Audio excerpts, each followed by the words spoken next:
Hello students, I am your educator Tanvi. Here I am discussing chromosomal theory of inheritance. So from the term itself you can see chromosomal theory means the theory regarding chromosomes, and further its inheritance means the passing of traits from one generation to another. So that theory was given by two scientists, Sutton and Boveri. What they told, that the pairing as well as separation of the chromosomes, due to that there will be segregation of the genes also, because on the chromosomes these functional units of DNA, which are genes, these functional segments are present. So as the chromosomes will be paired and segregated, similarly the genes will also be segregated. So that is what is chromosomal theory of inheritance. Then there was another scientist, Thomas Hunt Morgan. What he did, he actually verified this chromosomal theory, the movement of the chromosomes, and then he studied the inheritance. So on the basis of this, actually, he led to the discovery of another concept, that is linkage. We will go through it. First, let us study what organism he used for his experiments. So any organism which is used for experimental purposes, there are certain reasons why we use it. Like in the case of Mendel, he used the garden pea. That was his model organism. Similarly, T.H. Morgan, he used fruit fly, scientific name Drosophila melanogaster, as his model organism. Now why he used it? Firstly, because it can grow on simple synthetic medium in the lab conditions. Second, it completes its life cycle in 2 weeks, so it is very easy to perform and get the results. Then single mating, it used to produce large amount of progenies. Then there was clear differentiation of the sexes, means the males were shorter than the females, so it was easy to identify on the basis of the phenotype. Then the variations which would pass through hereditary could be seen under the low power microscope easily. So these were the reasons that he used the model organism as Drosophila melanogaster, which is a fruit fly. Now, what actually he studied? He did dihybrid process, means he studied two traits in this fruit fly, and he observed that the genes were linked, means it was responsibly present on the sex chromosomes. So you can say he studied sex linked inheritance. So what he did and what he used? So one, the female which he used in his experiment was yellow body color and white eye. The males used had brown body color and red eyed. So these characteristics of males, okay, the red color, that is dominant over white color. Similarly, brown body is dominant over yellow color body. Okay, so he represented these characters by plus sign. Plus sign shows that which character is dominant. Like if Y is represented with yellow bodied, so Y plus means brown bodied. Similarly, if W is white eyed, W plus means red eyed, because plus shows the dominant characters. So this we need to remember what type of females he used and what males he used. Then he observed that these both genes, they didn't segregate independent of each other. So the law of independent assortment failed over here. So that is the process of linkage he studied. So another thing what he observed, that proportion of the parental gene combinations were higher than the non-parental types, means the wild type, the parent type were more as compared to new types.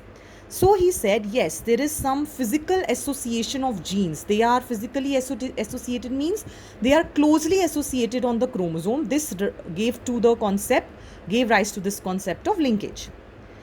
Depending on this, actually another concept of recombination was there, which means generation of non-parental types, means generation of variations, that is recombination. So if the genes, listen carefully, if the genes are tightly linked, means they are tightly physically associated, then there is low recombination, low generation of new phenotypes. If it is loosely linked, means they are segregating independent of each other, then the recombination frequency is high. So on this basis, actually, there was his student Alfred Sturtevant. What he did, he actually studied the distance between the two genes, the frequency of recombination. Due to that, he could see that, okay, this one gene is present here, another gene is present somewhere here. So there, the distance he studied, those who are linked are physically close and those which show recombination are far off. So that gave to the concept of mapping of the chromosome, and this concept was used in the Human Genome Sequencing Project, in which the whole genome has been sequenced and different genetic maps, means all the genes which are there in the humans, that have been mapped properly, that where these are located in the chromosome. Now let us see with this diagram. It is there in your NCERT too. So he performed, actually Morgan performed two types of crosses. One cross in detail I have explained over here. So like I told you, in females, why I have written XX? Because he studied these were sex linked. Okay, so these sex linked genes, yellow and white, and this is wild type, that is brown and red. So that is called as wild type because he didn't produce this in experiment. These were natural types, natural fruit flies. That's why it is written wild type. So plus sign I told you, it means dominant trait here also. So these are recessive traits, yellow body color and white eye color. Here it is brown body color and red eye color. So this is referred to as the wild type. So this is the male. Y actually contains very less genes, so that is why nothing is shown over here. So in the F1 generation, you can see that if a cross is performed, this X will fuse with this Y.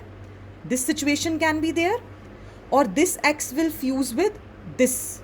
Okay, so two types of situations. Okay, either this will fuse with this, or this will fuse with this. So we get these two types of phenotypes. One is wild type, you can see, and another is the yellow and white. Then this was the F1 generation. Now when he saw the F2 generation, to his surprise, the parental types were 98.7% and recombinant type was 1.3% only.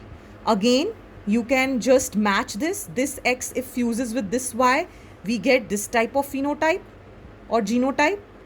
Then this with this one, okay, it will get this type. Yes, this type. Okay, so now what he saw, that see, these are the recombinants. Can you see Y plus W, YW plus. Similarly over here, Y plus W and YW plus. So these are the recombinants and these were very low in percentage. So he could say that these are linked, means these are closely situated on the chromosome. So depending on this frequency, we can tell whether it is closely related or not. Now coming to sex determination.